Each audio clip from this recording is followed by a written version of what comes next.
Gift Nifty हमें nearly 200 plus point के gap up indications दे रहा है। तो इतने बड़े गैप अप ओपनिंग के बाद हमारे मार्केट के डायरेक्शंस जो है वो किस तरफ हो सकते हैं, तो चलिए आज के प्री मार्केट आउटलुक में हम ये डिस्कस करते हैं। तो पहले जो है वो हम ग्लोबल मार्केट देख लेते हैं कि ग्लोबल मार्केट में कैसी ट्रेडिंग हुई थी। हमारे सामने जो है वो डाउ जोन्स का चार्ट है, और जैसे कि हम देख सकते हैं कल डाउ जोन्स जो है वो नियरली 1% पॉजिटिव क्लोज हुआ है। एक अच्छी क्लोजिंग हमें देखने को मिली है डाउ जोन्स के अंदर। तो जिस हिसाब से सपोर्ट लेके एक बाउंस बैक मिला है, हो सकता है कि हमें जल्दी ही एक नया ऑल टाइम हाई देखने को मिल सकता है डाउ जोन्स के अंदर। तो देखते हैं कि आगे आने वाले ट्रेडिंग सेशन में ये कैसा परफॉर्म करता है। नस्दाक देख लेते हैं। तो नस्दाक जो है वो नियरली 1% नेगेटिव क्लोज हुआ है, और जैसे कि हम देख सकते हैं उसने हमारा मेजर सपोर्ट और 100 ईएमए दोनों को ब्रेक कर दिया है। कल अगर बात करें तो जितने भी एआई स्टॉक्स थे उसके अंदर एक सेलिंग प्रेशर देखने को मिला है। साउथ कोरिया का भी मार्केट नियरली 10% डाउन था। एसके हाइनेक्स भी कुछ 12 to 13% डाउन था। तो एआई स्टॉक के अंदर एक हैवी सेलिंग देखने को मिली है, और इसके वजह से जैसे कि हम देख सकते हैं कि नस्दाक के अंदर भी काफ़ी कंपनीज ऐसी है जिसका हैवी इन्वेस्टमेंट है एआई के अंदर। तो जितने भी एआई के स्टॉक्स थे उसके अंदर हमें गिरावट देखने को मिली है। उसकी वजह से नस्दक जैसे कि हम देख सकते हैं 1% नेगेटिव क्लोज हुआ है। तो देखते हैं, अभी ऐसा लग रहा है वीक जो है वो काफ़ी बड़ी बनी है, बट अगर ये लेवल्स ब्रेक होते हैं आज कल के लो, तो हो सकता है कि हमें 200 ईएमए तक भी नस्दक दिख सकता है। बट अगर यहीं से अगर रिवर्सल आ गया तो एक अपमूव फिर से देखने को मिल सकता है नस्दक के अंदर। तो देखते हैं कि आगे आने वाले ट्रेडिंग सेशन में ये कैसा परफॉर्म करता है। जर्मन मार्केट देख लेते हैं। देखिए जर्मन मार्केट की बात करें तो नियरली 0.4% ही पॉजिटिव क्लोज हुए हैं। तो जैसे कि हम देख सकते हैं यहाँ पे जो ऑलरेडी रेसिस्टेंस के लेवल थे, कल की क्लोजिंग भी वही थी और प्रीवियसली भी क्लोजिंग जो आई थी वो वहीं पे आई थी। तो देखते हैं कि यहाँ पे कंसोलिडेट होके एक नया ऑल टाइम हाई लगता है या फिर हमें एक पुल बैक देखने को मिलता है डैक्स के अंदर। तो अभी तो फिलहाल शुरू हो चुकी है ट्रेडिंग एशियन मार्केट में। तो देख लेते हैं कि एशियन मार्केट्स जो है वो कैसा परफॉर्म कर रहे हैं। चाइना मार्केट देख लेते हैं सबसे पहले।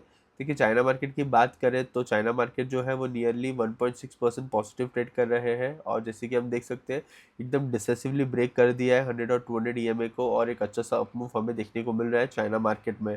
तो हो सकता है कि ये जो लेवल्स है हमको 26,000 के वो जल्दी देखने को मिलेंगे चाइना मार्केट में। अगर वो भी ब्रेक होते हैं तो फिर हमें जो है वो 26,800 के लेवल्स भी जल्दी देखने को मिल सकते हैं। तो देखते हैं कि चाइना मार्केट जो है वो 26,000 के लेवल्स को डिसेसिवली ब्रेक कर पाता है या नहीं कर पाता है। जापान मार्केट देख लेते हैं। देखिए जापान मार्केट की बात करें तो जापान मार्केट जो है वो नियरली 1.3% नेगेटिव ट्रेड कर रहे हैं, और जैसे कि हम देख सकते हैं कल की जो क्लोजिंग आई थी उन्होंने 100 ईएमए को भी डिसेसिवली ब्रेक कर दिया था, और जो सपोर्ट लेवल्स हमने मार्क करके रखे थे वो भी डिसेसिवली ब्रेक हो चुके थे। आज जैसे कि हम देख सकते हैं 100 ईएमए के नीचे है, और जो नेक्स्ट लेवल बनते हैं वो 50 हम कह सकते हैं कि 59,000 के करीब के ही बनते हैं। तो देखते हैं कि जापान मार्केट में जो है ये गिरावट है वो कितनी स्ट्रांगली हमें देखने को मिलती है। तो चलिए एक बात जो है वो अब हम गिफ्ट निफ्टी देख लेते हैं कि गिफ्ट निफ्टी क्या इंडिकेट कर रही है हमें। देखिए गिफ्ट निफ्टी की बात करें तो गिफ्ट निफ्टी जो है वो नियरली 245 पॉइंट्स पॉजिटिव ट्रेड कर रही है। तो आज हमें जो है नियरली हम कह सकते हैं कि 200 प्लस पॉइंट का एक गैप अप देखने को मिलेगा, बट ये जो गैप अप होने वाला है उसका एज सच कोई रीज़न तो मुझे नहीं दिख रहा है, क्योंकि क्रूड के प्राइसेस भी जो है वो एज सच कुछ गिरे नहीं है, और यूएसडी आईएनआर के अंदर भी जो है वो रुपी अप्रिशिएट नहीं हुआ है। तो ऐसी कौन सी कोई अच्छी न्यूज़ आई है मार्केट में वो मुझे पता नहीं है कि जिसकी वजह से हमें एक इतना बड़ा गैप अप देखने को मिलेगा हमारे मार्केट में। तो देखते हैं कि गैप अप ओपनिंग के बाद एक सेलिंग प्रेशर देखने को मिलता है या हमारे मार्केट्स जो है वो सस्टेन होते हैं थ्रू आउट द डे। और एक अगर हम बात करें तो आज जो है वो यूएस मार्केट में एक इवेंट है, फेड का इवेंट है, और देखते हैं कि फेड जो है वो पॉलिसी के ऊपर क्या कमेंट करता है, और पॉलिसी के रेट्स जो है उसके ऊपर वो अनचेंज रहते हैं या चेंजेस होते हैं।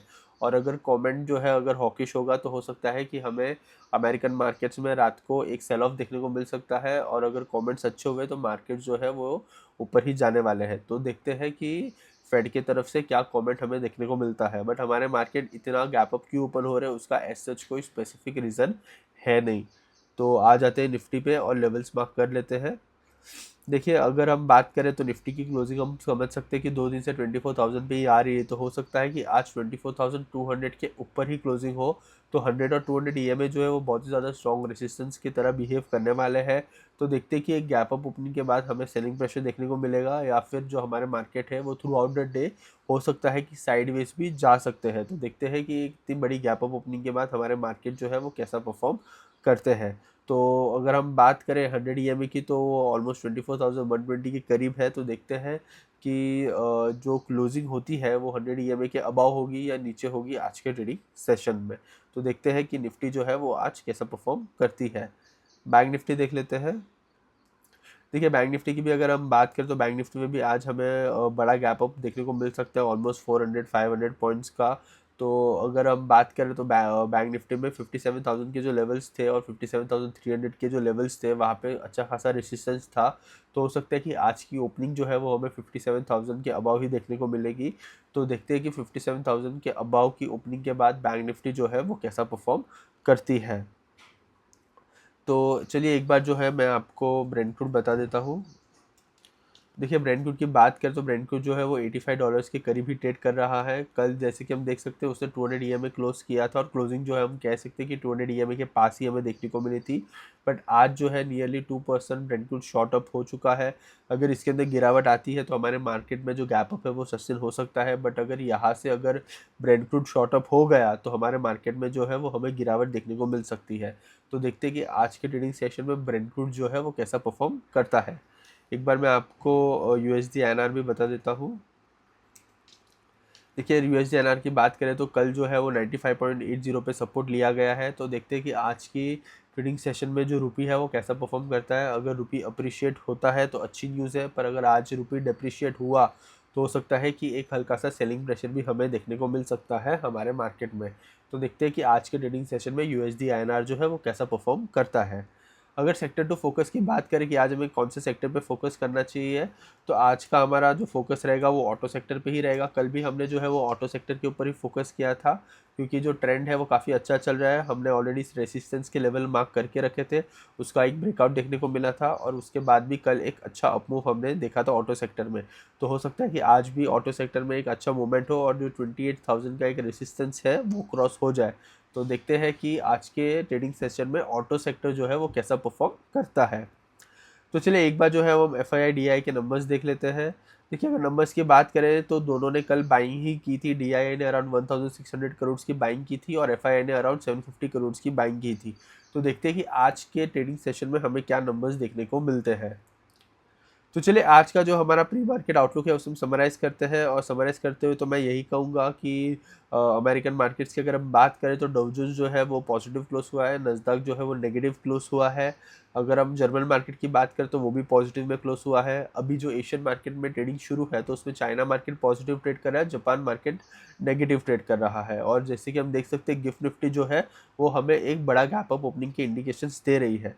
तो देखते हैं कि बड़े से गैप अप ओपनिंग के बाद हमारे मार्केट जो है वो कैसा परफॉर्म करते हैं। आपको पता है कि जब बड़ा गैप अप होता है तो हमें उसके अलावा और ज़्यादा बड़ा अपमूव देखने को नहीं मिलता है। मार्केट जो होता है वो ईयरली कंसोलिडेट होता है या फिर हमें गिरावट ही देखने को मिलती है।